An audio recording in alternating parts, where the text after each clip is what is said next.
Բարև ձեզ հարգելի հեռուստադիտողներ։ Հաղորդումը սկսեմ մեր հայրենակցի մասին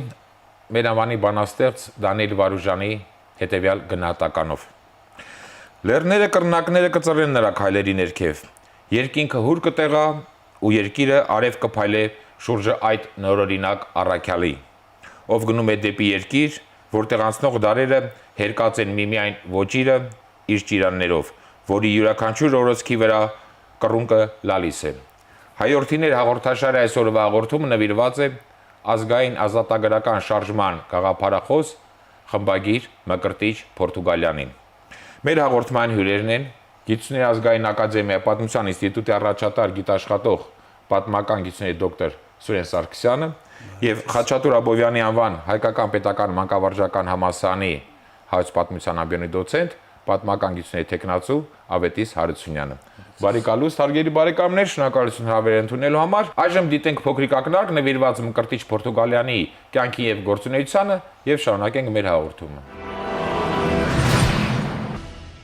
Ազատագրական շարժման անվանի գործիչ խմբագիր եւ հրապարակախոս Մկրտիչ Պորտուգալյանը ծնվել է 1848 թվականի հոկտեմբերի 21-ին Կոնստանտինոպոլսում։ Ավարտել է Պոլսի մայր վարժարանը եւ Սահակյան դպրոցը, ապա ողջ կյանքում զբաղվել ինքնակրթությամբ։ 1866 թվականին բացել է սեփական գրատուն, 1867 թվականից զբաղվել ուսուցչությամբ, հանդես եկել հրապարակային դասախոսություններով, թղթակցել մամուլին։ 1869 թվականից Եվդոկիայում եղել է դպրոցի տնօրեն։ 1873-ից 74 թվականներին ձերբակալվել, ապա խմբագրել Պոլսի Ասիա թերթը։ 1876 թվականին Մինաս Չերազի, Ծերենցի եւ Արփիար Արփիարյանի հետ Արևմտյան Հայաստանում լուսավորության տարածման նպատակով հիմնել է Արարատյան ընկերություն հայոցը, դարձել դրա ատենապետը։ 1876 թվականից գործել է Վանում, զբաղվել մանկավարժական եւ հասարակական քաղաքական գործունեությամբ։ Մկրտիչ Խրիմյանի եւ Գարեգին Սրվանձետյանի հետ տարածել ազատասիրական գաղափարներ։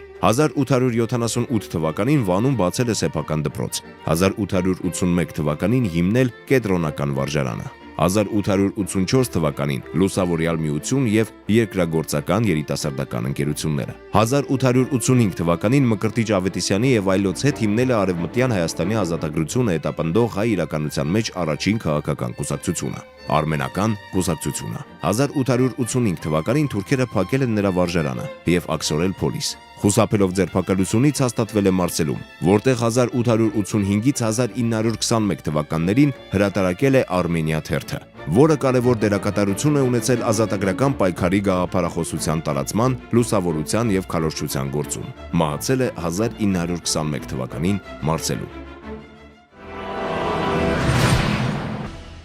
Պարոն Սարգսյան, առաջին հայացքից ինձ թվում էր, կամ այդպիսի տպավորություն է ստեղծված, որ Մկրտիչ Պորտուգալյանի մասին շատ բան է ասված կամ շատ բան է հայտնի, սակայն թե արկա գրականության եւ թե հատկապես համացանցում իմ փնտրունքները դրա հակառակ տպավորությունը թողեցին եւ պարզվեց, որ տրամագծորեն հակառակ իրավիճակն է, Մկրտիչ Պորտուգալյանի վերաբերյալ գրեթե ոչինչ չկա կամ գրեթե ոչինչ հայտնի չէ։ Իսկապես շատ ճիշտ եք նկատել։ Ստացվել է այնպիսի մի իրավիճակ, երբ 19-րդ դարի վերջին քառորդին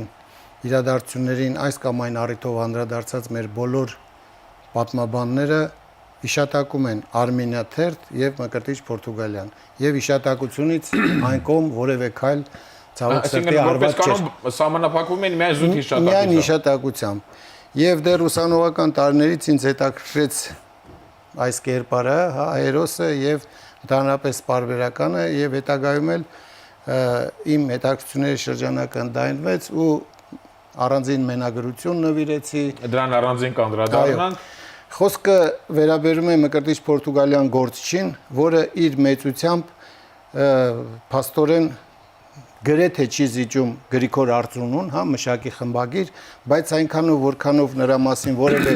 այսպես աշխատություն, ամփոփ որևէ հրատարակություն չի եղել, դրա համար էլ նա միշտ մնացել է ստվերում, ցավոք սրտի հանիրավի այսպես անտեսված վիճակում։ Գուցե իր դերն է կատարել հայրենիքից Հայաստանից դուրս նրա գործելը կամ ապրելը։ Ես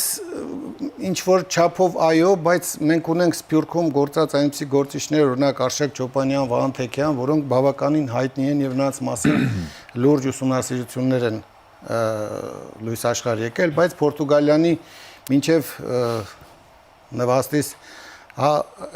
ուսումնասիրությունները Պորտուգալիանի մասին փոքրիկ, այսպես էպիզոդիկ հոդվածներից հիմնականում այն էլ միայն նրա կյանքի 40-րդ եւ Արմենիայի 25-ամյա հոբելյանների առիթով կազմակերպված հանդիսությունների հոբելյանների ժամանակ են միայն միայն եւ ընդ որում այդ մեկ հոբելյանի ժամանակ է անդրադարձներ եղել եւ այնտեղ մեր հայոց իրեն ժամանակակից գրեթե բոլոր գործիչները ընդ որում իրենց սրտի խոսքն են ասել գնահատանքի, բայց դրանից ավել, որոնք ամենաշատը 2-3 էջի սահմաններում են եղել։ Պորտուգալիանի բախտը կարծես թե չի բերել։ Այո, այսպես ստացվել է մի իրավիճակ, երբ որ նա հանիրավի մնացել է ստվերում։ Թեև եթե նկատի առնենք նրա ամբողջ գործունեությունը, նա բավականին մեծ ուրեմն տրամաչափի գործիչներից է եղել եւ մեր ազգային ազատագրական գաղափարախոսության հենասյուներից, ռահվիրաներից մեկը։ Եվ հուսանք արդ հերոստանգերության այս հաղորդման ընթացքում ձեր երկուսի շնորհիվ մեր հայրենակիցները կվերհիշեն կամ նորից կիմանան Մկրտիչ Պորտուգալիանի մասին։ Պարոն Հարությունյան, Պորտուգալիանի ժամանակաշրջանը եւ այդ ժամանակաշրջանում նրա մուտքը ազգային շարժում, ազգային պայքար։ Նա Արևմտյան Հայաստանում գործած կամ երկրում գործած առաջին ծիծեռնակներից գործիչներից էր։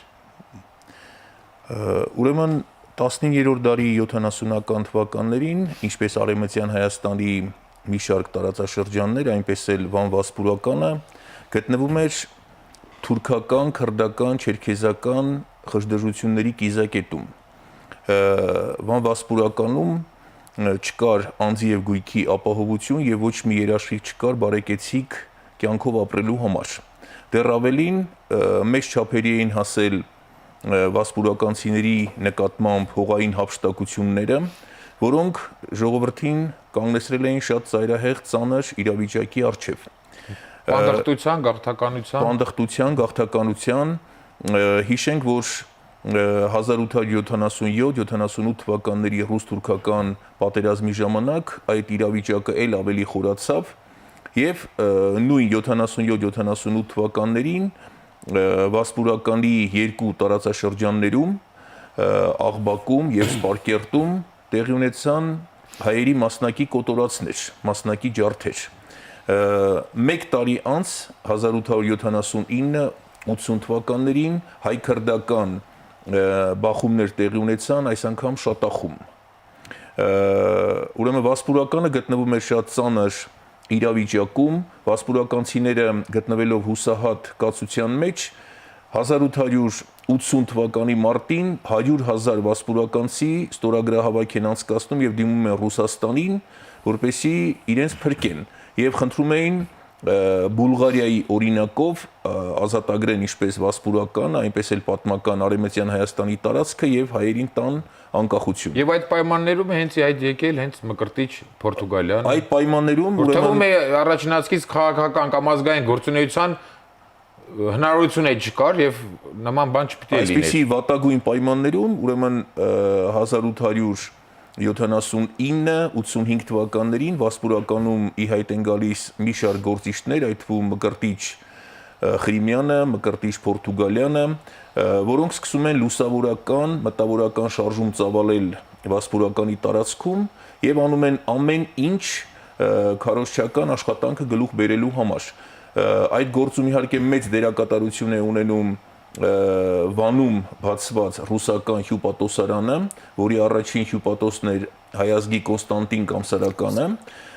նա կարողանում է կապեր հաստատել ինչպես կովկասյան գործիչների հետ, այնպես էլ Վասպուրականի, Արևմտյան Հայաստանի գործիչների հետ։ Կովկասից բերում են մեծ քանակությամբ ուրեմն նոր գրականություն, մասնավորապես Ռաֆու, ուրեմն մեր հայ նշանավոր մյուս գործիչների հեղափոխական հայրենասիրական գործերը Ռաֆայել Պատկանյանի ստեղծագործությունները մշակն են ուրեմն տեղափոխում Վան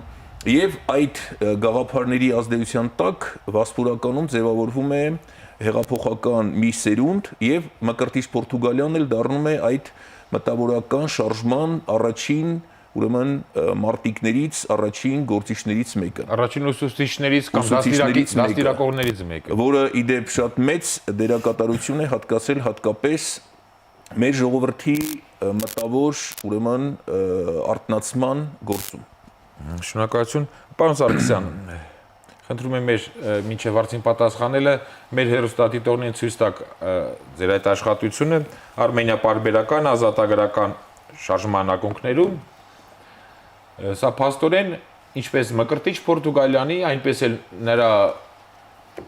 ստեղծած խմբագրած Արմենիա պարբերականի վերաբերյալ առաջին հիմնարար աշխատությունն է, որի համար ձեզ խորին շնորհակալություն։ Մեր հերոստատիտողներին ներկայացրեք։ Աշխատանքը, որը հանձնված է ընթերցողի դատին, երկար տարիների տքնաջան աշխատանքի արդյունք է, ինչու, որովհետև Պորտուգալիանը լինելով քաղաքական գաղափարախոսության ակունքներում եւ ակտիվ կյանքով ապրելով շարունակաբար գտնվել է թուրքական Օսմանյան կայսրության հատուկ ծառայությունների տեսադաշտում եւ աշխատել ինքն էլ շատ լավ։ Կարծեմ 3 անգամ ձերբակալվել է, վտարվել, ակսորվել։ Եվ ինքն էլ շատ լավ գիտեր այդ անդադ իր թիկունքում զգում էր այդ հայացքը եւ աշխատում էր այնպես անել, որպեսզի ավելորդ փաստեր չտալ թշնամուն եւ դրա համար նրա վաղ, հատկապես վաղ շրջանի Վանում գործած տարիների մասին մեզ ուղղակի տեղեկությունները այսպես շատ չեն, առաջ չեն եւ կցկտուր տեղեկություններ են, որոնք ես փորփրել եմ այսպես տարբեր պարբերականների էջերից, տարբեր հուշագիրների մոտ եւ այլն կտոր այսպես հավաքել եմ եւ որպեսզի կարողանամ ամբողջացնել թե Պորտուգալիան մարդուն, գործչին եւ խմբագրին ու նրա հոգեզավակ Արմենիայի մասին ինչ որ կա։ Եվ երկար տարիների այդ փնտրտուքի արդյունքում իսկապես կարծես թե հաջողված աշխատանք է, որովհետև աշխատանքի վերաբերյալ բավականին ջերմ, բավականին այսպես դրվատանքի խոսքեր հնչեցին ոչ միայն մեր Հայաստանաբնակ ընթերցողների, այլ նաև տարբեր երկրների մեր ուրեմն հայ ու օտար պատմաբանների կողմից։ Իդեպ ասեմ գրքի առաջին շնորհանդեսը եղավ Բեյրութում, բավականին ինձ համար անսովոր ճոխ, այսպես եւ Սփյուռքը ինձ համար էլ անսպասելի սովորականից անհամեմատ բարձր գնահատակի արժանացրեց ինձ ուղարկել են իմ ծանոթ ընկերներ ուղարկել են Սփյուռքահայ 18 անուն թերթեր, որոնք անդրադարձել են նույնիսկ Ինչքոս դա միանշանակ դրվատելի երևույթ է, այդ տեսանկյունից Արմենիա թերթը ներկայացրեք, որտեղ դուք եք շեշտել այդ հանգամանքը, Մկրտիչ Պորտուգալիան երբ ասում ենք, հասկանում ենք Արմենիա եւ իհարկե եւ հակառակը։ Ճիշտն ասած, այո, նույնացված են ինչ որտեղ։ Ներածության մեջ ես հիշելով մեր ռուս հայտնի բանաստեղծ, բանաստեղծի հանրայդ խոսքերը խորհրդային անձնագրի մասին, նույն ուրեմն վերտառությամբ ես մոտեցա այս խնդրին, եթե ասում ենք Պորտուգալիան, հասկանում ենք Արմենիա եւ հակառակը։ Իսկապես, ինչու, որովհետեւ Արմենիան Պորտուգալիանի ամբողջ կյանքի իմաստն էր դարձել։ Մեր հասարակության հայտնի չէ, բայց անձնական կյանքում Պորտուգալիանը բավականին լուրջ դժվարություններ է ունեցել, նա հողին հանձնել իր զավակներից 4-ին, հիվանդ քույր ուներ եւ այլն, միշտ սոցիալական, այսպես դժվար պայմաններում էր ապրում, սակայն այդ դժվարին պայմաններում անգամ նա ոչ մի օր չդադարեցրեց Արմենիայի հրատարակությունը, երբեք չխախտեց թերթի պարբերականությունը, ինչու, որովհետեւ նա գիտեր, որ պարբերականին սպասում են աշխարհասփյուռ հայությունը ամեն տեղ, ամեն անկյունում, որտեղ իր ճակատագրով, ազգի ճակատագրով հետաքրքրող անհատ կար, նա անպայման ընթերցում էր Արմենիան, տարածում էր Արմենիան։ Նույնիսկ այսպիսի մի դրվագ ես հանդիպեցի, ժամանակակիցը նկարագրում է, թե ինչպես դատական կատարածությունները եկել են ու արգրավում են Պորտուգալիանի տան եղածը գույքը եւ այլն նույնիսկ Արմենիայի բնակարական ծախսերի պարտքերի համար, այո, պարտքերը հոգալու համար, իսկ նա մի անկյունում հենց այդ նույն պահին կծկված հոդված էր գրում Արմենիայի երթական համարի համար։ Գիտեք, սա շատ հզոր մտքի կարողության տեր մարդու անհատի ուրեմն դրսևորում է, երբ ամեն ինչ ըստ էության եւ դրան էլ գումարած կողքի սենյակից լսվում էր հիվանդ քրոջ տնքոցները դեղ եմ ուզում եւ այդ նույն պահին նա շարունակում էր ստեղծագործել։ Եվ այդ ձեր շեշտած անհատը բավականին երկար ժամանակ չէ, քանի տասնամյակ հրատարակեց։ Ուրեմն թերթը լույս է տեսել 1885 թվականի աշնանից մինչև 1923 թվականը 21 թվականին մինչև 21 թվականը ամփոփող խմբագիրն է եղել Պորտուգալիանը, 21-ից հետո ընդամենը 2 տարի թերթը խմբագրեց նրա աղջկա ամուսինը եւ 23 թվականին Արմենիան պարզապես դադարեց լույս տեսնել, բայց իրականում թերթը պարզապես անվանափոխվեց, հայ սիրտ անվամբ շարունակեց։ Եվ փաստորեն Արմենիան մեր հայ իրականության մեջ առաջին հայ քաղաքական լրագիրն էր։ Ну, այդպես կտրուկ ուղղվածությունը գերազանցապես քաղաքական էր։ Քաղաքական էր, մինչ Արմենիան երևի մենք Եվրոպա այսպես շատ փոքրիկ լրագիրը կարող ենք ասել քաղաքական որպես առաջնեկ, բայց դրանից հետո որպես ամբողջական իր տարողունակությամբ, բարձրացած խնդիրներով միանշանակ Արմենիանը մեր քաղաքական լրագրության, եթե չասենք առաջնեկը, գոնե հիմնադիր առաջնեկը հաստատ կարող ենք ասել իր ծավալով, ընդգրկումներով, հարցերի ամբողջականությամբ, շարունակականությամբ եւ անզիջում մշտական իր ուղեգիծը այսպես հստակ առաջ տանելով։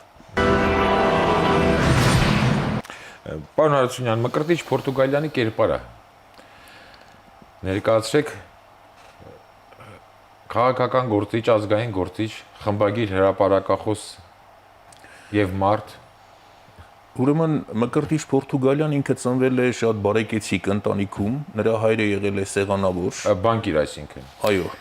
Ներողություն, բանկիր չթարգմանենք, սեղանավորը մոտավորապես դրամափոխ։ Հա, դրամափոխ։ Որտեղ բանկիր շատ ավելի ներկա դրամափոխ, դրամաչափով եթե հասկանանք։ Այո, Ուրեմն բարեկեցիկ ընտանիքում է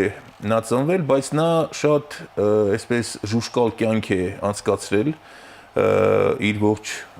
գործունեության ընթացքում։ Պարոն Սարգսյանը այստեղ անդրադարձավ նրա կենսագրության մի քանի դրվագներին, ուրեմն իր խնամքի տակ ունեցել է հիվանդ քույր,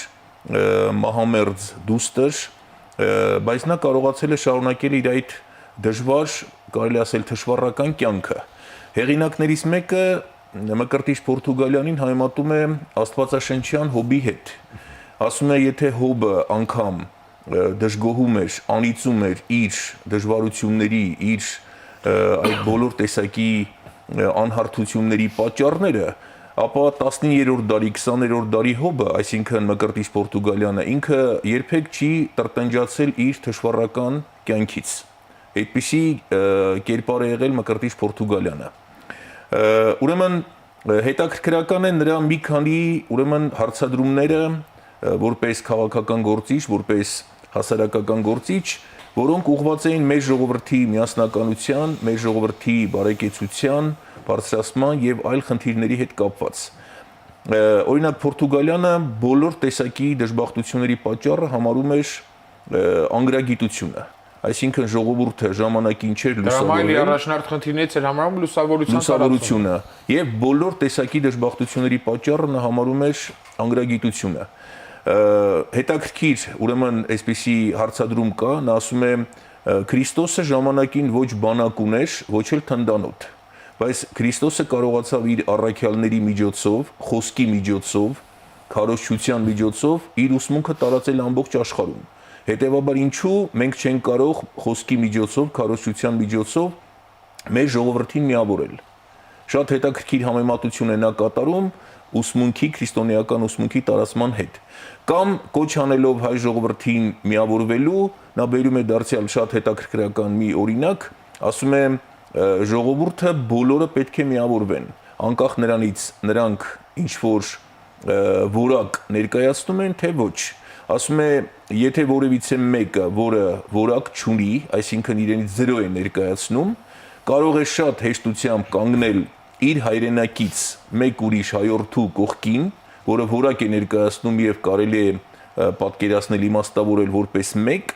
ուրեմն 0-ն եթե կանգնում է 1-ի կողքը, դառնում է 10, այսինքն ինքը որակ է դառնում։ Շատ հնարամիտ ձևով, շատ սուր մտքով նա կարողանում է ուրեմն այսպիսի հարցադրումներ կատարել որպես անհատականություն, որպես քաղաքական գործիչ եւ ինչ որ ձևով տեղից շարժել եւ լուսավորյալ գաղափար տարածել հայրականության մեջ։ 40-ամյա գործունեության ընթացքում էլ հավատարիմ մնաց հենց լուսավորության տարածման այդ առաքելությանը։ Քիչ առաջ պարոն Սարգսյանը խոսեց նրա Հոբելյանի հետ կապված, ուրեմն նախատեսվում էր Հոբելյանը նշել 10 թվականի վերջերին կամ 11 թվականին, բայց ինչ պատճառներով հետաձգվում է մինչև 13 թվականը, Վանի Երամյան վարժարանում շատ մեծ հանդիսությամբ բոլոր կուսակցության ներկայացուցիչները ներկա են գրեթե լինում նրա այդ բանին Հոբելյանին։ Ես ուղղակի միայն նշեմ, որ 14 թվականին Կոստանդնուպոլսում Զավեն arczepiskopos պատրիարքի եւ անձամբ Թալյաթի մասնակցությամբ նույնպես կատարվել է նրա Հոբելյանը նշվել է, որին Թալյաթը անձամբ ներկա եղել, այսինքն նույնիսկ այդ երիտուրքական այսպես կոչված ազատական ժամանակաշրջանի պայմաններում Թալյաթը գնահատել է Մկրտիչ Պորտուգալյանին եւ անձամբ ներկա է գտնվել նրա այդ տոնախմբությանը։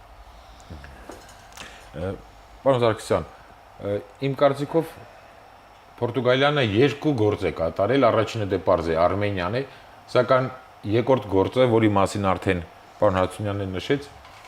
նրա դաստիարակած սերունդներ, այդ լուսավորչական, քարոզչական, գաղափարական աշխատանքների արդյունքում նա Արևմտա Հայաստանում, դե առաջին հերթին Վասպուրականում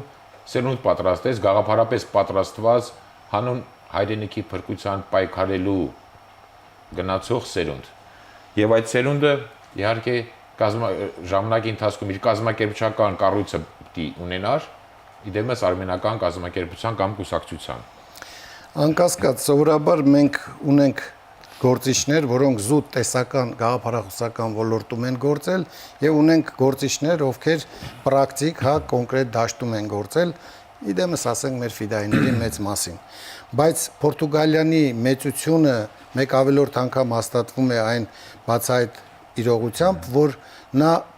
պրակտիկ եւ տեսականն ու պրակտիկ գործունեությունը համատեղում էր, մեկտեղում էր եւ որի արդյունքում իսկապես դուք ճիշտ նկատեցիք, թեև մինչեւ պիտի նկատենք անպայման, որ մինչեւ արմենական կազմակերպության ստեղծումը նա Վանում եւ ամբողջ վասպուրական աշխարհում նախ ծավալեց կրթալ լուսավորչական աշխատանք, ընդգրկուն աշխատանք, հիմնադրեց 2 շատ կարևոր վարժապետանոցը, երկրորդ աստիճանի ուրեմն կրթական հաստատությունը եւ նրա գործունեության այսպես փառապանց ամենափառապանց էջը հանդիսացող կենտրոնական արեմտահայերեն կենտրոնական վարժարանը, որի շրջանավարտներն էլ հենց դարձան այն հիմնական կորիզը, այն հենքը, որը ստեղծեց երկնեց արմենական կուսակցությունը։ Ճիշտ է, Պորտուգալիան ինքը անձամբ երկրից արդեն աքսորված էր կուսակցության ծննդյան անմիջական ստեղծմանը անմիջական մասնակցություն չունեցավ, սակայն նա էր միանշանակ գաղափարական այն սերմնացանը, որի ցանած սերմերը տվեցին առաջնորդը, գաղափարական առաջնորդը։ Այո, գաղափարական առաջնորդը եւ ոչ մեկի համար էլ գաղտնիք չէ, որ կուսակցությունը իր անունը ստացավ այն պարզ պատճառով, որ կուսակցության ապագա կուսակցականները կարդում էին, ընթերցում էին եւ ժողովրդի մեջ տարածում էին Արմենիա թերթը եւ ժողովուրդը նրանց պարզապես անվանեց արմենականներ, այսինքն արմենիականներ եւ այդ անունն էլ նրանք սրբորեն պահպանեցին մինչեւ իրենց գործունեության ավելին կուսակցության անմիջական առաջնորդը գաղափարախոսն ու այսպես կազմակերպիչը Մկրտիչ Ավետիսյան Թերլեմեզյանը Պորտուգալիանի ոչ միայն սանն էր, հետագայում նաև նրա ամենամտերիմ գաղափարակից գործիչը, ու հետագայում նա նաև Արմենիայի թղթակիցն էր, այդ կարգավիճակում եղավ Եվրոպայում, Միացյալ Նահանգներում, եւ մշտապես գործեց Պորտուգալիանի գաղափարական դաշտում։ Այնպես որ արմենականները, որը մեր հիրավի առաջին ու միակ երկրածին քաղաքական կազմակերպությունն էր կուսակցությունը, ծնվեց ոգի առավ Պորտուգալիանի գաղափարական հանդաստանում։ Դա միանշանակ է եւ անուրանալի։ Թեև հետագայում կուսակցականների եւ իրենց երբեմնի ուսուցչի միջև կային որոշակի այսպես հակադրություններ, նրանց ջուրը մեկ առվով չգնաց, բայց դա չի ստվերում նրանց ուրեմն գաղափարական միևնույն հենքը, նույն արմատներից ծնվելու եւ նույն հավատամքը այսպես որդեգրելու իմաստով։ Հարգելի բարեկամներ, եւս մեկ անգամ շնորհակալություն հաղորդմանը մասնակցելու ձեր պատրաստակամության համար։ Այսօր ձեր օգնությամբ մեր հայրենակիցներին ներկայացրեցինք Մկրտիչ Պորտուգալիանի նման նշանավոր ժամանակին նշանավոր գործին, իսկ ավարտելուց առաջ ընթերցեմ Մկրտիչ Պորտուգալիանի հետևյալ խոսքերը, որոնք նաև ունեն արդիական նշանակություն։ Լավագույն կհամարեմ գրիչս կոտրել մի կողմ նետել, քան թե շարունակել գրել շողոքորթության մեջ այն թաթխելով։ Լավագույն կհամարեմ, որ Պորտուգալիան անունով խմբագիր գոյություն ունեցած չլինի, քան թե հիշվի այդ անունով խմբագիր, որ շահի համար իր գրիչ շարժած լինի ճշմարտության դեմ։ Հարգելի հեռուստադիտողներ, հայորդիներ հաղորդաշարի այսօրվա հաղորդումը նվիրված էր մեր ազգային ազատագրական շարժման գաղափարախոսներից անվանի խմբագիր Մկրտիչ Պորտուգալյանին։ Առայժմ այսքանը, ճանաչենք հայորդիներին։